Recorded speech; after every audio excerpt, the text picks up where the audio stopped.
día. Con ustedes ya hemos visto esta primera parte que corresponde a enzimas hepáticas.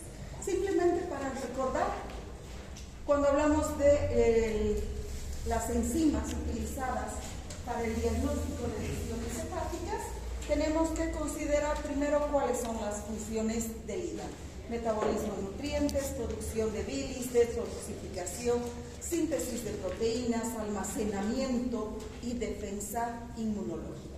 Otra cosa que también habíamos mencionado, lo referente a el tipo de enfermedades hepáticas, agudas, crónicas, y los daños pueden ser hepatocelulares o pueden ser colestásicos. Aquí tenemos algunos ejemplos. La ubicación de las enzimas hepáticas es muy importante: citoplasmáticas, mitocondriales, canaliculares. Hemos hablado de las aminotransferasas. Sabemos que se solicitan juntas, se interpretan juntas cuando hablamos de lesiones hepáticas.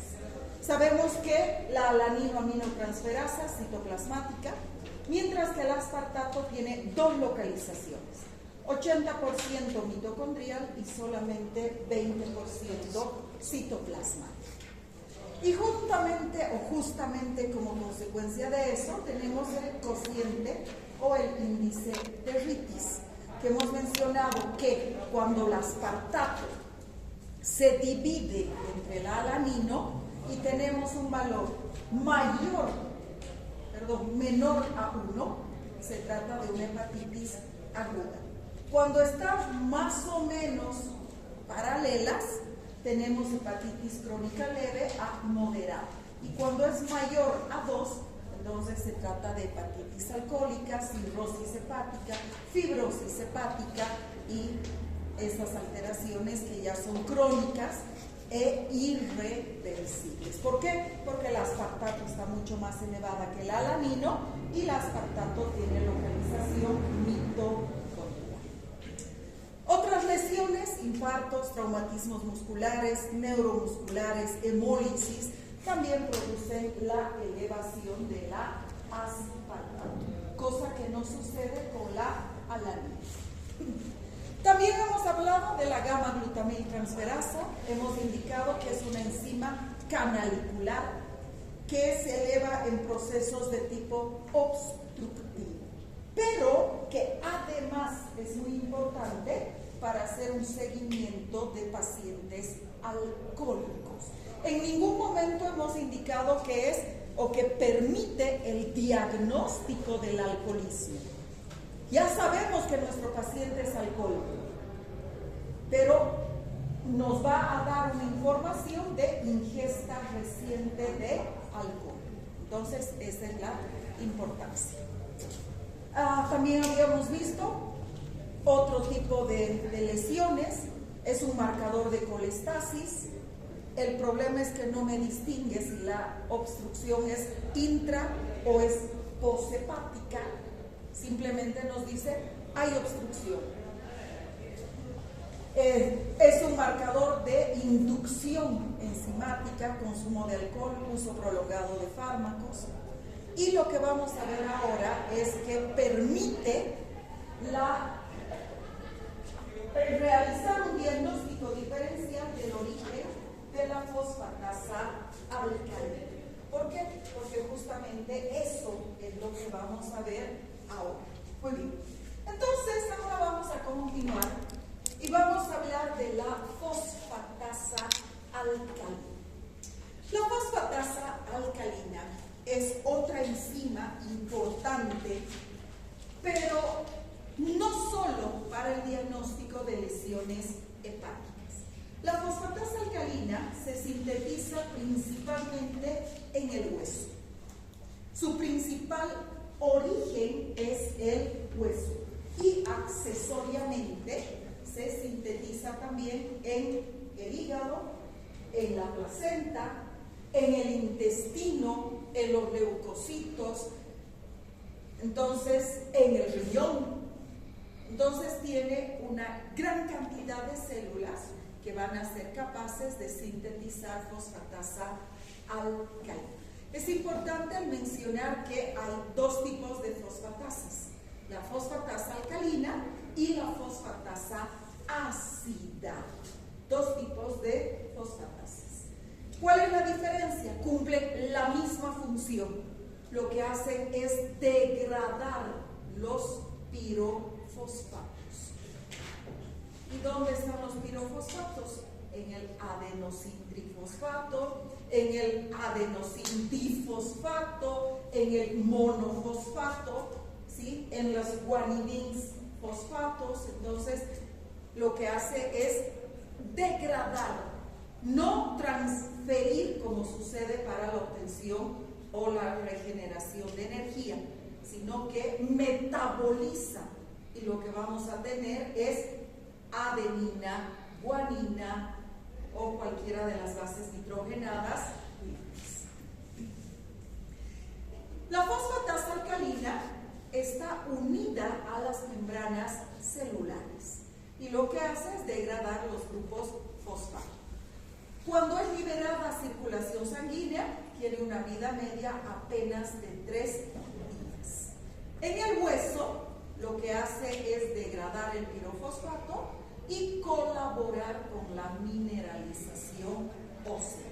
Es decir, que libera el fosfato y este fosfato va a ser utilizado por el hueso para poder mineralizarse, endurecerse el hueso. En el hígado está presente en la membrana canalicular de los hepatocitos y en las células del epitelio biliar, por lo que es súper importante para el transporte de bilis y la secreción de la bilis hacia el intestino. Alteraciones de la fosfatasa alcalina. La fosfatasa alcalina hemos visto que tiene varias isoenzimas y la que se encuentra en mayor cantidad es la isoenzima ósea. ¿Cuándo está alterada? En enfermedades óseas. La enzima, la fosfatasa alcalina, se va a elevar de manera directa con el nuevo tejido óseo resultante. Entonces, si el hueso está en crecimiento, si el hueso está en reparación, entonces la fosfatasa alcalina se eleva, comienza a elevarse, lo que significa que resulta de la actividad osteoclástica y también como consecuencia del depósito de calcio en los huesos. Fisiológicamente, ¿en quiénes está elevada? En los niños. ¿Por qué? Porque los niños están en etapa de crecimiento. Es más, si en un niño los niveles de fosfatasa alcalina son normales, entre comillas, comparándolos con los del adulto, quiere decir que ha habido un bloqueo en el crecimiento óseo infantil. Entonces, en el crecimiento óseo infantil se produce un incremento. Si el crecimiento se bloquea, la concentración de fosfatasa alcalina baja. Otras alteraciones, todo lo que tenga que ver con los huesos. Y estamos hablando de deficiencia de vitamina D, raquitismo, osteomalacia, ya sabemos si es en niños o es en adultos. Enfermedad de Paget, es una enfermedad degenerativa del hueso. Hiperparatiroidismo, fracturas en consolidación. No nos olvidemos del cáncer de hueso o metástasis óseas. Entonces, en todo lo que altere el funcionamiento del hueso, la capacidad de los osteoclastos para formar tejido nuevo, va a provocar un aumento de la fosfatasa alcalina. ¿Qué pasa en las mujeres posmenopáusicas? Después de los 50 años, los niveles de fosfatasa alcalina suben. ¿Por qué? Porque hemos dicho que también la fosfatasa alcalina tiene que ver con la capacidad del hueso de almacenar calcio. ¿Y qué pasa en la mujer después de la menopausia? Ya no almacena calcio. Entonces, como consecuencia de la descalcificación del hueso, las mujeres posmenopáusicas tienen niveles de fosfatasa alcalina más elevados. Entonces es muy importante, compensatoria a la descalcificación por aumento de la actividad osteoblástica. Aparece un nuevo órgano. Mujeres embarazadas, aparece la placenta. Y la placenta también sintetiza fosfatasa alcalina. Entonces es lógico de pensar que una mujer embarazada tiene niveles más altos de fosfatasa alcalina fisiológicamente que una mujer no embarazada.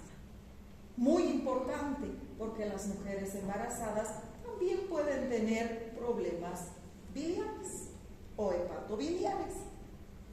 Entonces hay que saber reconocer si esta elevación proviene de un problema obstructivo, igual que en los niños, o proviene del crecimiento óseo infantil o de la placenta en las mujeres embarazadas. Van a hablar obviamente con más detalle de la fosfatasa alcalina y su enzima placentaria en quinto, cuando ustedes estén viendo ginecología y obstetricia. Lo único que nosotros vamos a mencionar es que comienza a elevarse en el primer y segundo trimestre de embarazo y alcanza su pico máximo en el tercer trimestre, cuando la placenta está perfecta y completamente desarrollada. Y los valores retornan a la normalidad aproximadamente, puedes dejarla abierta, ya no hay bulla afuera, gracias, sí, aproximadamente un mes después del parto, cuando desaparece la placenta. ¿Qué pasa si durante el embarazo los niveles disminuyen? Estaban subiendo, pero resulta que comienzan a bajar sin que haya ocurrido el parto. Esto es compatible con óbito fetal. ¿Y qué es el óbito fetal? Muerte fetal intrauterina. Entonces es compatible con feto muerto intrauterino. Obviamente no me voy a basar solo en fosfatasa alcalina, habrá que hacerle estudios adicionales, ¿sí? Habrá que hacerle por lo menos una ecografía, pero ya es sospecha. La fosfatasa alcalina hepática permite la diferenciación de la ictericia obstructiva de la ictericia parenquimatosa. ¿Qué pasa? Es un marcador de obstrucción, al igual que la gamma-glutamil transferasa. Lo que significa que en las hepatopatías, en las enfermedades hepáticas hepatocelulares, ¿sí?, la fosfatasa alcalina va a estar ligeramente elevada. Mientras que en las hepatobiliares, en las obstructivas, en las colestásicas, los niveles de fosfatasa alcalina van a estar muy elevados. Más de 3, 5, 10 veces el valor de referencia. Mientras que en las hepatocelulares, en las parenquimatosas, la elevación es ligera. Y ya sabemos por qué. ¿Quién recuerda por qué?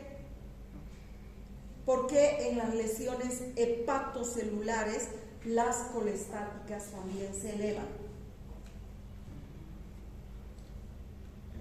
¿Por qué puede haber hepatomegalia? No es que puede, porque hay hepatomegalia. Estamos hablando de lesiones inflamatorias y la inflamación cursa con tumor. Entonces hay hepatomegalia, lo que va a provocar la obstrucción de los canalículos intrahepáticos. Muy bien, te quedas por favor al final. ¿Sí? Entonces en procesos obstructivos la elevación va a ser 3 a 5 veces su valor de referencia, por encima, mientras que en las parenquimatosas la elevación es menor a 3. Generalmente no llega a duplicar su valor de referencia.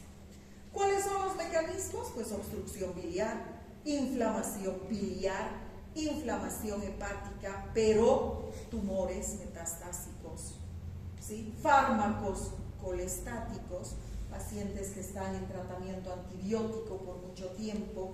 El próximo año en farmacología ustedes van a ver que hay fármacos que lesionan, uno, el funcionamiento del hígado, y hay otros que producen obstrucción biliar. Entonces, y estos son los antibióticos, los anticonceptivos y las moléculas anabólicas. Entonces es muy importante tomar en cuenta el consumo de fármacos.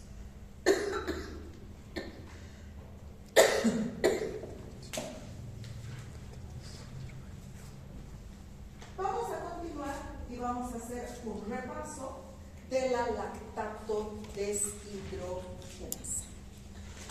Ya habíamos visto el día sábado que la lactato deshidrogenasa es una enzima que cataliza la reacción reversible de conversión de lactato a piruvato.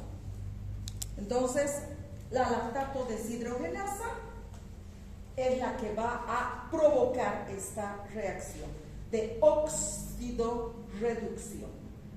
Tiene que estar presente el NAD, ya lo habíamos visto. El piruvato se oxida a lactato y el NAD se reduce. El lactato se reduce a piruvato y el NAD se oxida.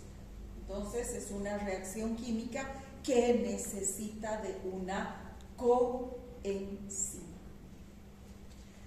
Esta lactato deshidrogenasa, cuando hablamos de lesiones hepáticas, es una enzima sensible, pero no específica de daño tisular. Es decir, que es una enzima hepatocelular, no es colestática, no es canalicular. Su elevación indica necrosis o lisis celular. Es una enzima citoplasmática y es liberada hacia el plasma cuando las membranas están lesionadas. Patologías con LDH elevada, ya hemos visto, aquí está, hepáticas, hepatitis aguda, necrosis hepática. La que se eleva es la LDH5 y se eleva junto a las hermanitas. En lesiones cardíacas, ya lo habíamos visto el día sábado, en lesiones hemáticas como las anemias hemolíticas y las leucemias, en problemas musculares, en problemas pulmonares. Hemos dicho que sirve para el diagnóstico diferencial de infarto agudo de miocardio e infarto pulmonar, y en problemas de tipo oncológico.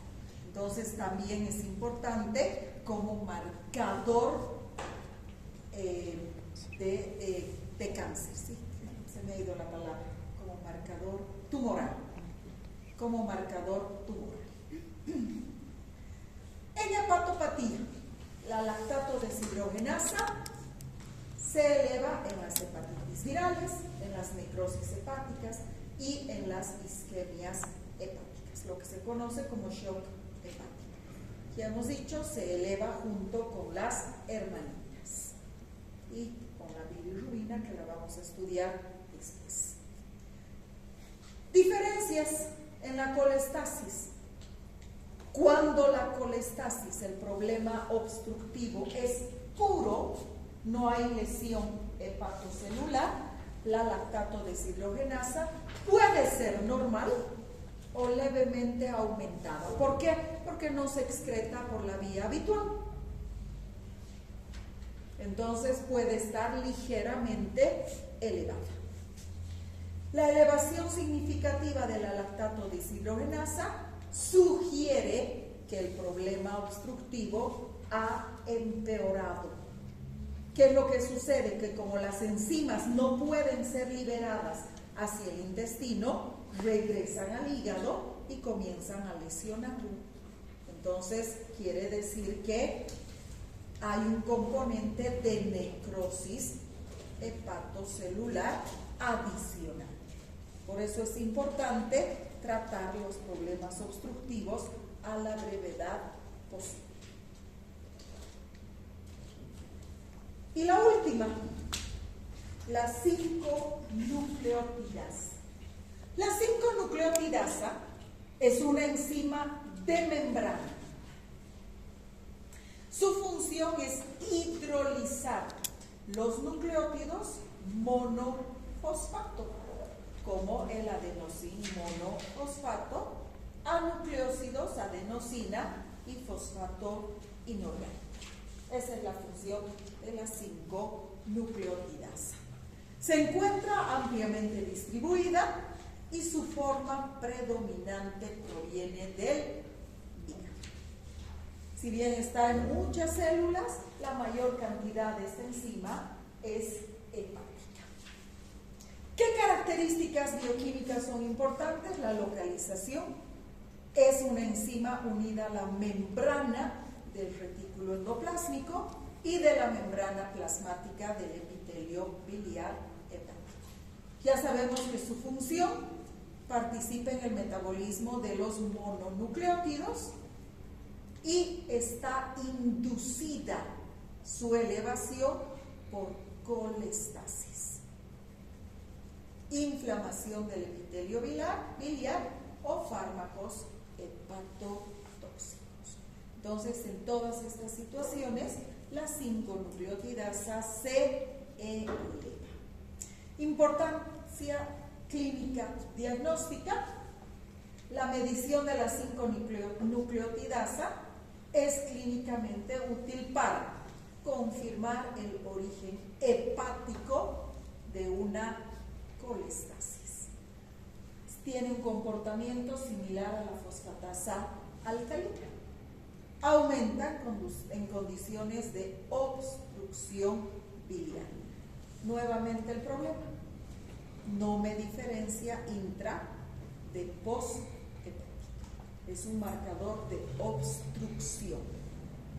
Diferencia el origen hepático de la fosfatasa alcalina en caso de que haya elevaciones fisiológicas de la fosfatasa alcalina. Entonces, ¿cuándo es útil? En pacientes niños en los que la fosfatasa alcalina proviene del hueso, en mujeres embarazadas en las que proviene de la placenta o en mujeres posmenopáusicas que también proviene de la descalcificación del hueso. En esos casos, ¿qué vamos a tener? Una elevación de fosfatasa alcalina. Y si la 5-nucleotidasa también está elevada, el problema puede ser hepático. Pero si la 5-nucleotidasa está normal, entonces el problema no es hepático. Por eso es importante en esas situaciones. ¿Está comprendido? ¿Sí? Entonces, tanto la fosfatasa alcalina como la 5-nucleotidasa se elevan en la colestasis hepática. Pero la fosfatasa alcalina también se eleva en enfermedades óseas. La 5-nucleotidasa no se eleva en enfermedades óseas. Solo se eleva cuando hay lesión hepática. Entonces permite identificar el origen de la elevación de la fosfatasa alcalina. ¿Está comprendido? Resumen. Dependiendo del tipo de lesión hepática, aquí solo hay patologías hepáticas. En la hepatitis viral aguda, ¿cuál se eleva más? La alaninoaminotransferasa, marcador de hepatitis viral o hepatitis aguda. ¿Sí? Entonces, muy súper elevadas. La fosfatasa alcalina y la gamma-glutamiltransferasa levemente elevadas. La lactato deshidrogenasa elevada y la 5-nucleotidasa levemente elevada. En la cirrosis hepática, la aspartato es la que predomina. ¿Sí? Por eso aquí esto es cociente, por si acaso. ¿Sí? Alanino entre aspartato.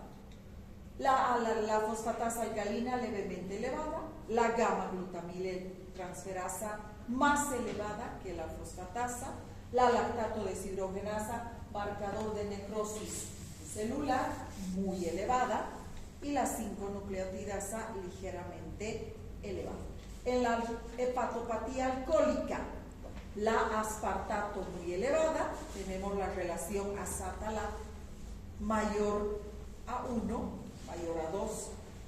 La fosfatasa alcalina elevada, pero la que predomina es la gamma-glutamiltransferasa. En los hepatocarcinomas depende de dónde esté localizado el problema neoplásico. Entonces tiene elevaciones de las hermanitas variables, con elevaciones moderadas de estas.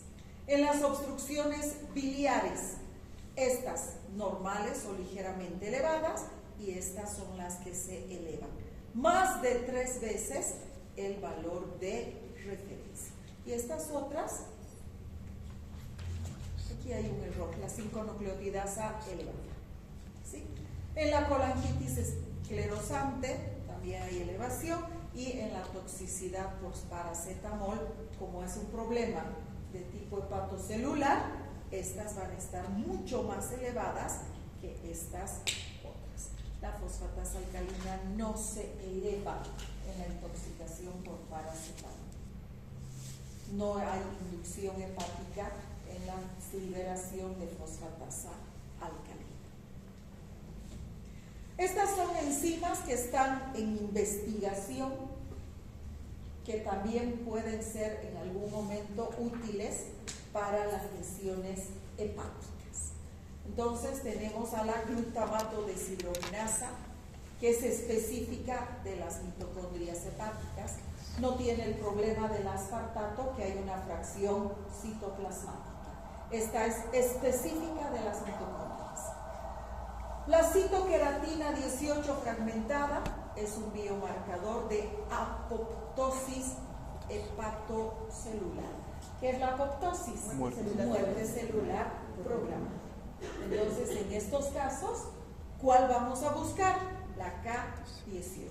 Y la microácido ribonucleico 122, que es muy específica para daño hepático temprano.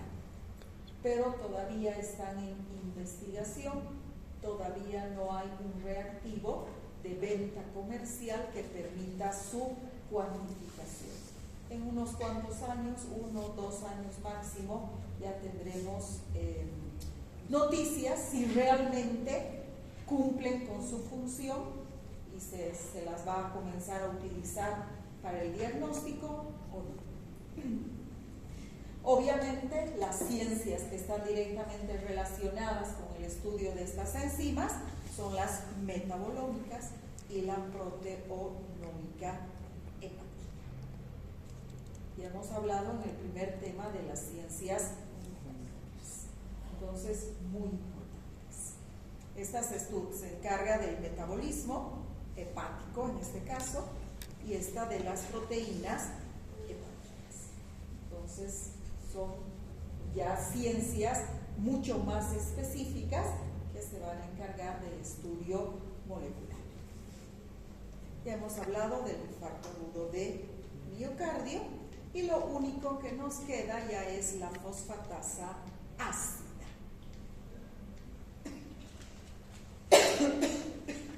La fosfatasa ácida, hay varias formas de nominarla. Se la puede nominar como ACP, ácida fosfatasa. Se la puede nominar como PAC chiquitita, fosfatasa ácida.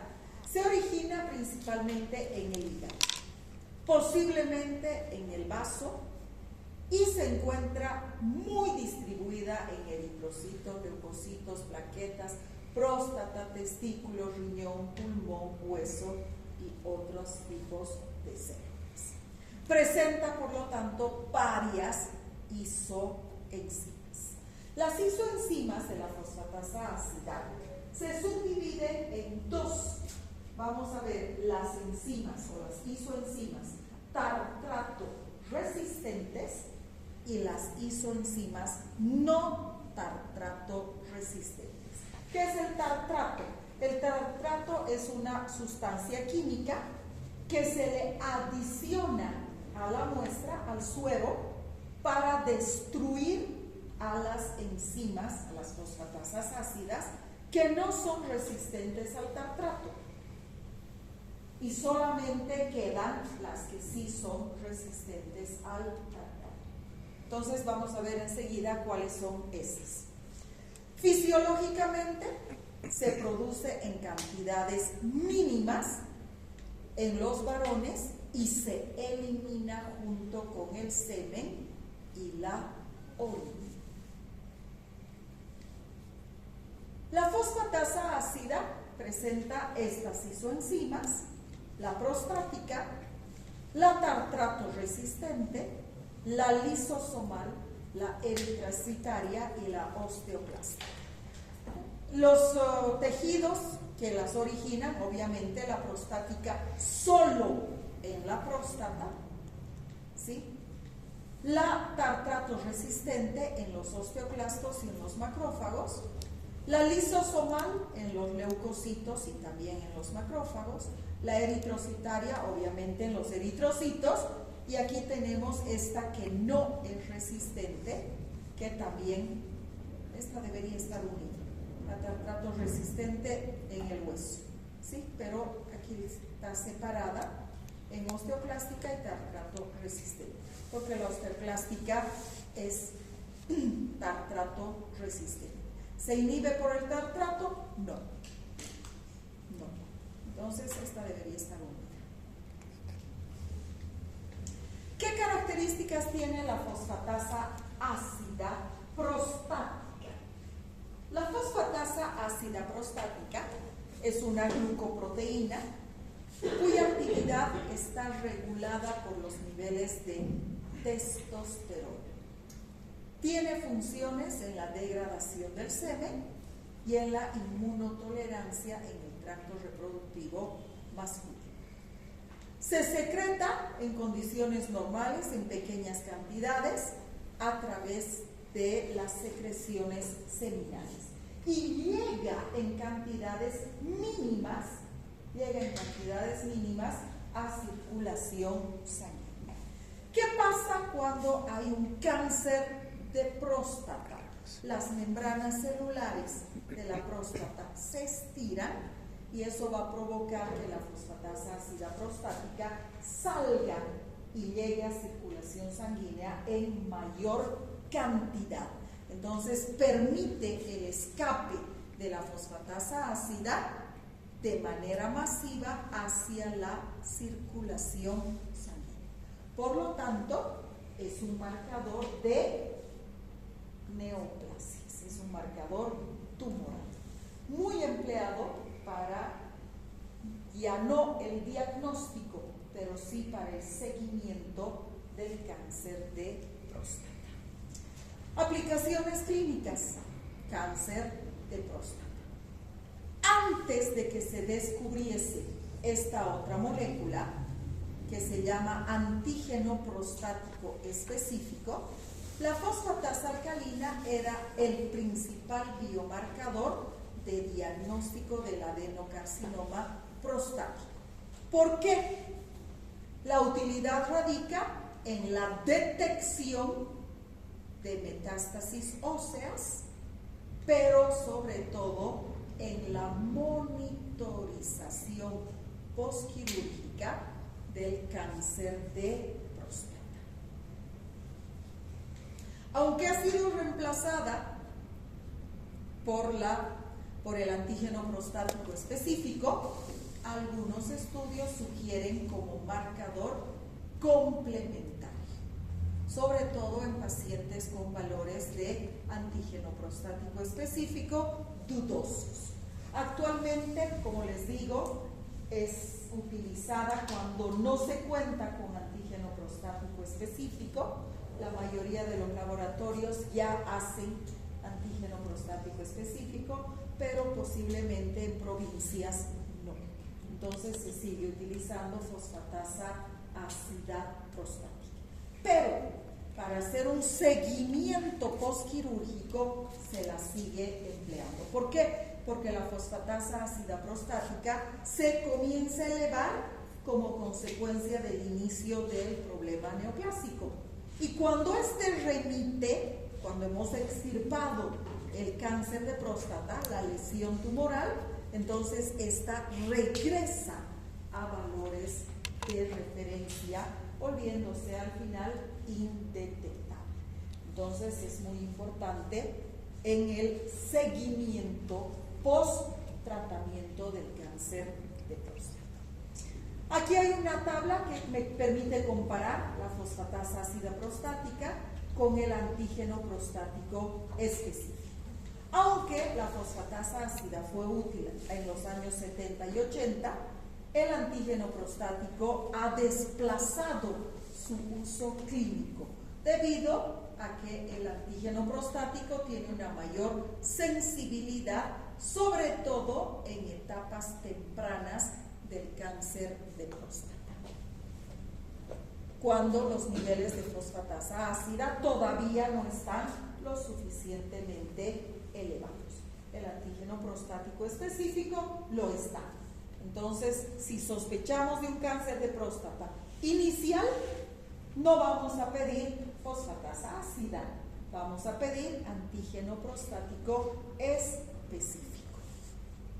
Detecta los cánceres antes de los síntomas, el antígeno prostático específico. Es útil para hacer estudios poblacionales y tiene un elevado uso incluso si no hay metástasis. Las ventajas que todavía tiene la fosfatasa ácida prostática, muy específica, pero cuando la enfermedad está avanzada. Lo que les decía, monitorización postquirúrgica. Y obviamente, si no tengo antígeno prostático, cuando la elevación de la fosfatasa ácida se produce sin elevación de antígeno prostático específico, también es importante la fosfatasa ácida prostática. Actualmente se utiliza combinando antígeno prostático específico, fosfatasa ácida y esta enzima que es la PCA3, que es una enzima ARN no codificante prostática. De esta manera se hace el diagnóstico de cáncer de próstata. Y por último tenemos a la fosfatasa ácida tartrato resistente. Es una isoenzima de la fosfatasa ácida que no se inhibe aplicando tartrato de sodio, ¿sí? A diferencia de las otras, como la prostática, que es tartrato sensible. Esto la convierte en una herramienta diagnóstica útil para distinguir de las isoenzimas. La fosfatasa ácida tartrato resistente se clasifica como una metaloproteína que necesita de hierro. Pero fíjense, hierro 3, que es la diferencia del resto de las isoenzimas. ¿Cuándo es importante? En los osteoclastos. Significa remodelación ósea o resorción mineral. En los macrófagos activos. Ayuda a la fagocitosis y a la respuesta inmune. En las células microgliales, son células cerebrales, ustedes lo saben, mantiene el sistema nervioso, y en las células dendríticas, procesamiento de antígenos. Entonces, esa es la función de la fosfatasa ácida tartrato resistente.